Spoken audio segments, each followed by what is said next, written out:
Tatlong magkakaklase sa San Juan sa Abra ang maghapon umanong ikinulong sa bahay ng kanilang guro matapos silang mapagbintangang nagnakaw ng makeup kit.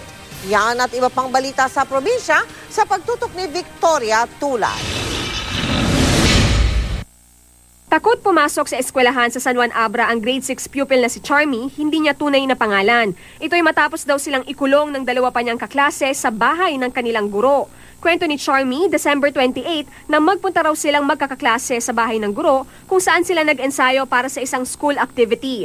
Kukunin lang daw sana nila ang naiwang makeup kit ng isa pa nilang kaklase nang pagbintangan daw sila ng guro na ninakaw ang naturang gamit.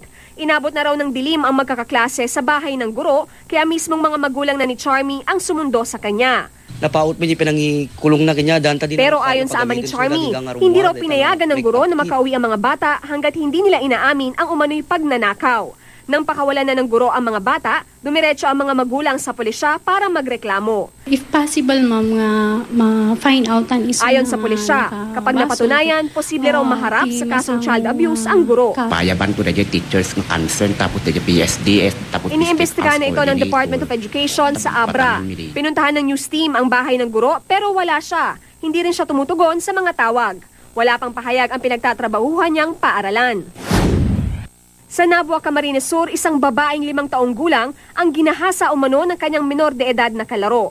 Ayon sa pulisya, napansin na lang daw ng ama ng biktima na namimilipit ang kanyang anak dahil masakit daw ang pribadong bahagi ng katawan niya. Itinuro ng bata ang kalaro niyang 15 taong gulang na nanggahasa umano sa kanya.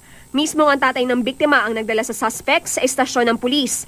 Tumangging magbigay ng pahayag ang binatilyo na dadalhin muna sa DSWD. Dinala naman sa ospital ang batang babae matapos lagnatin. Isa sa ilalim din siya sa pagsusuri ng mediko legal. Victoria Tulad, nakatutok, 24 oras.